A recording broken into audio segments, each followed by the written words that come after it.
जय जगन्नाथ दर्शक बंधु आपण समस्त को मो चैनल को पुणी थे स्वागत करुच्ची। दर्शक बंधु आज आपण मानक पई पांचटी चमत्कारी उपाय नहीं आसी जहाँकि आपण को धनवान हबार साहाय्य करिवो।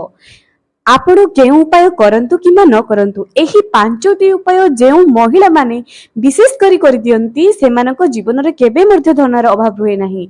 दर्शक बंधु एही उपाय रे एते चमत्कारित गुण अछि जे एही उपाय को आपण लगातार करिबा द्वारा आपण अल्प दिन रे एहार चमत्कारी फायदा पाई परिबे। कुआडु न कुआडु आपणक पाखकु अर्थ आसुथिबो एथिरे तिळे मात्र मध्य संदेह नाही। दर्शक बंधु एही कଳି जुग होची अर्थर जुग। आपण जेते भी मनीष पुण्य देखांतु ना काहेकि जदि आपणक पाखरे अर्थ नाही तेबे आपणक पाखरे सम्मान नाही। एमितिरे आपण एही कथा केते सत केते मिछ थरे चिंता करंतु। जहा पाखरे टंका नाही कोन सेमानकु लोक माने सम्मान दियंती एहार अर्थ एया नुहे जे सेही लोक खराब किंबा से अर्थ पाई पारु नाहंती। एही कथार तात्पर्य एया अटे जे जदि से एही उपाय सब करि दियंती सेमानक जीवन रे धन निश्चय आसीबो। एही उपाय पुरुष मानक पाई नुह किछि दुईटी उपाय पुरुष मानक पाई एवं तीनोटी उपाय स्त्री मानक पाई। जदि एही सबु जाक उपाय केवल स्त्री माने करि दियंती तांको स्वामीकर जीवन निश्चय हस खुशी रे भरि जिवो। आपण आपणकर निज सहपाठी मानकु हुंतु किंबा निजर बंधु वर्ग हुंतु किंबा निजे हुंतु निश्चय धनजनित समस्या तो समस्तक जीवन रे आसी थाए। एही कଳି जुगरे आपण मनीष पणिया देखैले मध्य जदि अर्थ नाही तेबे आपणक पाखरे सम्मान नाही। अर्थात जहा पाखरे मां लक्ष्मी नाहंती सेमानक पाखरे सम्मान मध्य नाही। आपण निजे चिंता करंतु निजर साही पड़िशा निजर घरर लोक मानकर आखपाख निजर आखपाखर लोक मानकु थरे ध्यान दियंतु एवं निजको ध्यान दियंतु। आपण जदि धनवान होइथिबे आपण चिंता करथिबे सत कथा का आज मो भाई पाखरे हो किंबा मो भौणी पाखरे अर्थ नाही बोली से समाज रे भलो सम्मान पाई पार नाहंती किंबा मो सांग पाखरे एही जिंस नाही किंबा मो पाखरे धन नाही बोली आज मो समाज रे सम्मान पाई पार नाही।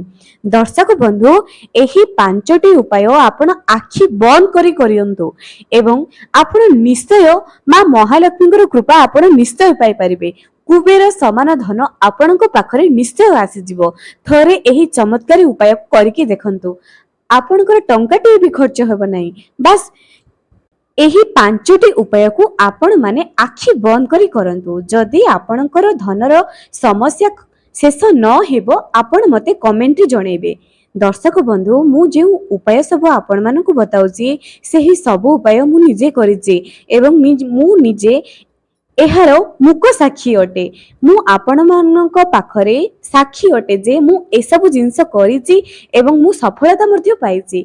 भगवानकर आशीर्वाद ईश्वरଙ୍କ आशीर्वाद द्वारा भगवानଙ୍କର आशीर्वाद द्वारा एही सब उपाय मु फलप्रद होईची। एहा पई किछि परिश्रम आ विश्वास आपण माने मध्य टंकाटी खर्च करंतु नाही केवल विश्वास आ परिश्रम एही दुईटी जिनिस को आपण निश्चय खर्च करंतु जा द्वारा कि आपण माने निश्चय लाभ पाई परिबे। तेबे दर्शक बंधु चलंतु सेही पांचटी उपाय विषय रे आजिर वीडियो रे आलोचना करिबा। ता गुरु मो दर्शक मानकु अनुरोध जे वीडियो को बहु मात्रा रे शेयर करंतु मो चैनल को सपोर्ट मध्य करंतु। वीडियो को गोटे लाइक चैनल को सब्सक्राइब करी पाखर थिबा बेल आइकन को क्लिक करंतु एवं कमेंट सेक्शन रे जय मां लक्ष्मी निहाती लेखंतु। एवं दर्शक बंधु मु आपण मानकु अनुरोध करूची जे आपण माने एही सब उपाय निजे करंतु एवं अन्य मानकु मध्य एही उपायर लाभ उठाइबा पई कहंतु सेमानकु मध्य करिबा पई कहंतु। वीडियो को शेयर करले सेमाने मध्य जानि परिबे। प्रथम उपाय एया अटे जे प्रत्येक दिन जदि पक्षी मानकु आपण किछि दाना खाइबा पई देबे गहम धान खुद ए सब मुग ए सब को मिसाई करी सबुदिन जदि पक्षी मानकु खाइबा पई देबे एवं अटा एवं चीनी प्रत्येक दिन आपण जदि कार्य रे सफलता पाई पारु नाहंती आपणकर धनजनित समस्या देखा जाउची जेते अर्जिल मध्य से सब पानी परी सरी जाउची तेबे पक्षी एवं कड़ा पिंपुड़ी को चीनी एवं अटा प्रत्येक दिन खाइबा पई दियंतु। धीरे धीरे एहार चमत्कारी फायदा आपण माने पाई परिबे कारण ईश्वर सर्वत्र विद्यमान। आपण आपणक सामर्थ्य अनुसार ନିରୀହ ଜୀବମାନଙ୍କୁ ଖାଇବା ପାଇଁ ଦେଉଛନ୍ତି। ଈଶ୍ୱର ତ ସମସ୍ତଙ୍କ ପାଖରେ ଅଛନ୍ତି ଏବଂ ସେମାନେ ତ ହଉଛନ୍ତି ସବୁଠାରୁ ନିରୀହ ପ୍ରାଣୀ, ସବୁଠାରୁ ଛୋଟିଆ ଜୀବ।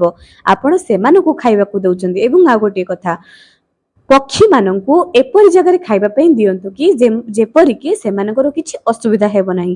ଗୋଟିଏ ପକ୍ଷୀ ଖାଉଥିବ, ହଠାତ୍ କିନା ତା ଉପରେ ବିଜୁଳି ଖୁଣ୍ଟ ପଡ଼ିଯିବ କିମ୍ବା ଗାଡ଼ି ଆସି ତାକୁ ଚଢ଼ିଦେବ।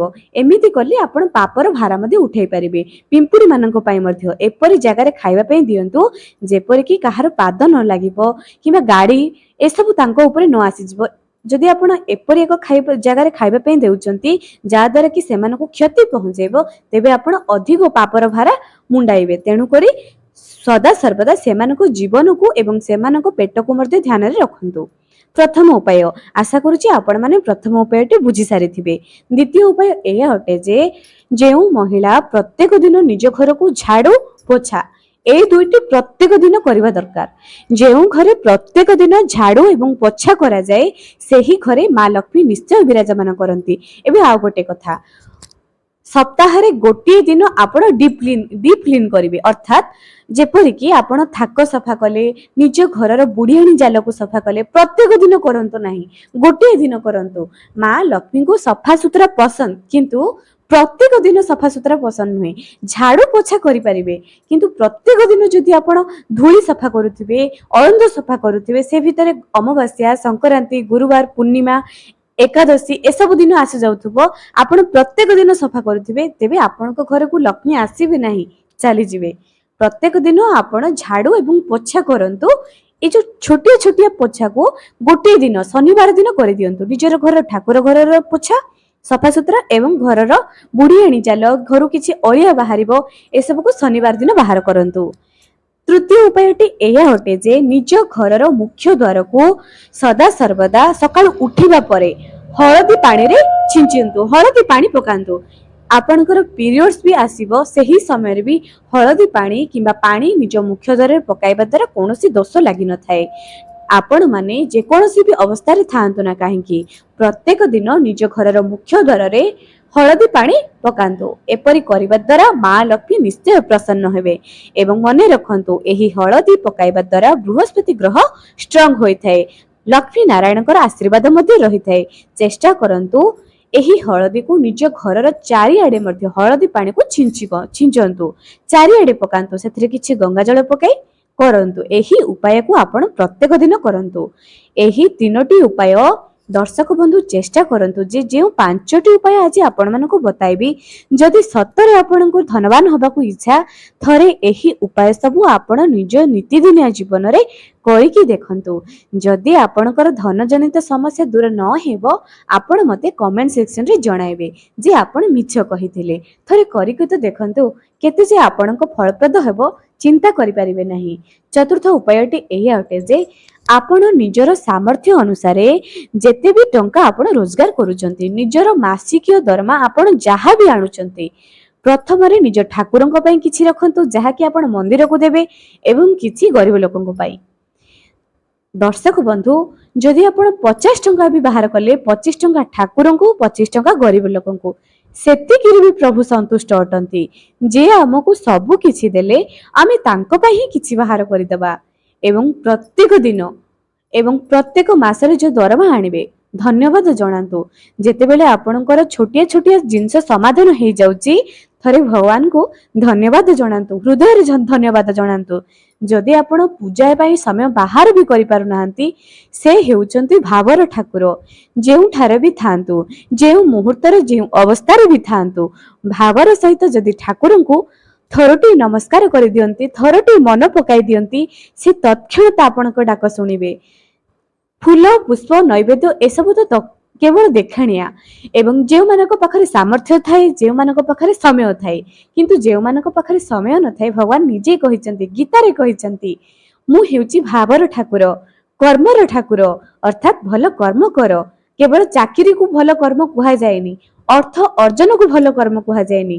ସତ୍ୟ, ଧର୍ମ, ନ୍ୟାୟରେ ଚାଲନ୍ତୁ। ପରନିନ୍ଦା ପରଚର୍ଚ୍ଚା କରନ୍ତୁ ନାହିଁ, ନ୍ୟାୟରେ ଚାଲନ୍ତୁ, ସତ୍ ପଥରେ ଚାଲନ୍ତୁ। ୟାକୁ କୁହାଯାଏ ପ୍ରକୃତ କର୍ମ। ଟଙ୍କା ରୋଜଗାର କରିବା, ମାସକୁ ଆମେ 4 ଲକ୍ଷ 5 ଲକ୍ଷ ରୋଜଗାର କରିଦେଲେ, ଏହାକୁ କର୍ମ କୁହାଯାଏନି। କର୍ମ ସହିତ, ସେହି କର୍ମ ସହିତ ଏହା ତ ହେଉଛି ପରିଶ୍ରମ। ପ୍ରକୃତ କର୍ମ ତ ହେଉଛି ମଣିଷ ପଣିଆ। ଆପଣ 5 ଲକ୍ଷ ଟଙ୍କା ପାଉଥିବେ କିନ୍ତୁ ଗୋଟିଏ ଗରିବକୁ ସାହାଯ୍ୟ କରିବେ ନାହିଁ। ନିଜର ପ୍ରିୟ ପରିଜନ ବହୁତ କଷ୍ଟରେ ଥିବେ କିନ୍ତୁ ଆପଣ ଛିଡା ହେବେ ନାହିଁ ସେମାନଙ୍କ ପାଖରେ। ଏ କି ମଣିଷ ପଣିଆ?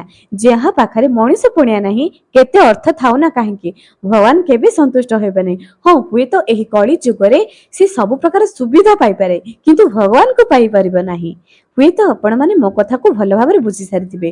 ପଞ୍ଚମ ଉପାୟ ଏଇଆ ଅଟେ ଯେ କର୍ମବହୁଳ ଜୀବନ ଭିତରେ ଯଦି ଥରଟିଏ ଭଗବାନଙ୍କୁ ଗୋଟିଏ ଥର ନମସ୍କାର କରନ୍ତୁ।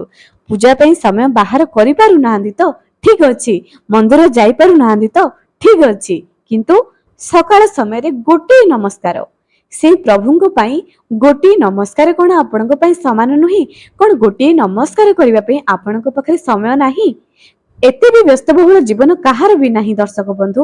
ଯେତିକି ମୁଁ ଜାଣିଛି ଏତେ ବି ବ୍ୟସ୍ତବହୁଳ ଜୀବନ ଏହି ଦୁନିଆରେ କେହି ବି ପାଇନାହାନ୍ତି। ଗୋଟିଏ ନମସ୍କାର ଏବଂ କିଛି ଦୀପଟିଏ ଭଗବାନଙ୍କ ପାଇଁ ତ ସମସ୍ତଙ୍କ ପାଖରେ ଟାଇମ ଅଛି। ଏବଂ ଗୋଟିଏ ଧନ୍ୟବାଦ। ଏମିତି ମଣିଷ ନାହିଁ ଯେ କି ଏସବୁଠୁ ବଞ୍ଚିତ ରହେ। ଏବଂ ଯେଉଁ ମଣିଷ ଭଗବାନଙ୍କୁ ଧନ୍ୟବାଦ ଜଣାଏ ନାହିଁ, ସକାଳେ ଗୋଟିଏ ନମସ୍କାର ବି ଜଣାଏ ନାହିଁ, ନିଜର କର୍ମର ପାଇଁ ନିଜର ଜୀବନ ପାଇଁ ଯେ ଧନ୍ୟବାଦ ଜଣାଏ ନାହିଁ, ସବୁଦିନ ସକାଳୁ ଯେ ପ୍ରଭୁଙ୍କୁ ଡାକି ନାହିଁ, ସେ କେବେ ମଧ୍ୟ ଗୋଟେ ଭଲ ମଣିଷ ହେଇପାରିବ ନାହିଁ। ଦର୍ଶକ ବନ୍ଧୁ, ଯଦି ଆପଣ ଏହି 5ଟି ଉପାୟ ଲଗାତାର କରୁଛନ୍ତି ଏବଂ ଆପଣଙ୍କୁ ଏ ଦୁନିଆର କୌଣସି ବି ଶକ୍ତି ଧନବାନ ହେବାରୁ ବଞ୍ଚାଇ ପାରିବ ନାହିଁ। ହଁ, ହୁଏତ ଆପଣ ମୁକେଶ ଅମ୍ବାନୀ ନ ହେଇପାରନ୍ତି କିନ୍ତୁ ଧନବାନ ତ ନିଶ୍ଚୟ ହେବେ। ଆପଣ କରୋଡ଼ପତି ନ ହେଇପାରନ୍ତି କିନ୍ତୁ ଧନବାନ ତ ନିଶ୍ଚୟ ହେବେ, ଏଥିରେ ତିଳେ ମାତ୍ର ମଧ୍ୟ ସନ୍ଦେହ ନାହିଁ। ଦର୍ଶକ ବନ୍ଧୁ, ମୋର ଆପଣମାନଙ୍କୁ ଅନୁରୋଧ ଯେ ନିହାତି ଏହି ସବୁ ଉପାୟ କରନ୍ତୁ। ଆପଣଙ୍କ ଜୀବନରେ ବହୁତ ପ୍ରକାରର ଉନ୍ନତି ହବ, ବିଶ୍ୱାସ କରିବେ ନାହିଁ। ଏତେ ଚମତ୍କାରୀ, ଏତେ ମିରାକେଲ ହବ, ଆପଣ ବିଶ୍ୱାସ କରିପାରିବେ ନାହିଁ। ମୋର ଆପଣମାନଙ୍କୁ, ମୋର ପ୍ରିୟ ଭାଇ ଭଉଣୀ ମାନଙ୍କୁ, ପ୍ରିୟ ଗୁରୁଜନ ମାନଙ୍କୁ ଅନୁରୋଧ ଯେ ଏହି ଉପାୟ ଆପଣମାନେ ନିହାତି କରନ୍ତୁ। ଭିଡ଼ିଓକୁ ସେୟାର କରନ୍ତୁ ଯାହାଦ୍ୱାରା ଅନ୍ୟମାନେ ମଧ୍ୟ ଲାଭ ଉଠାଇ ପାରିବେ। ଆଜି ପାଇଁ ରହିଲି, ପୁଣି ଦେଖା ହେବ ଆଗାମୀ ଏକ ସୁନ୍ଦର ଭିଡ଼ିଓରେ। ଯଦି ଆପଣମାନେ ମଧ୍ୟ ମୋର ଉପାୟ ସବୁ କରି ଲାଭ ପାଇପାରୁଛନ୍ତି, କମେଣ୍ଟ ସେକ୍ସନରେ ନିଜର ଅନୁଭୂତିକୁ ସେୟାର କରନ୍ତୁ ଯାହାଦ୍ୱାରା ଅନ୍ୟମାନେ ମଧ୍ୟ ମୋଟିଭେଟ ହୋଇପାରିବେ। ଜୟ ଜଗନ୍ନାଥ।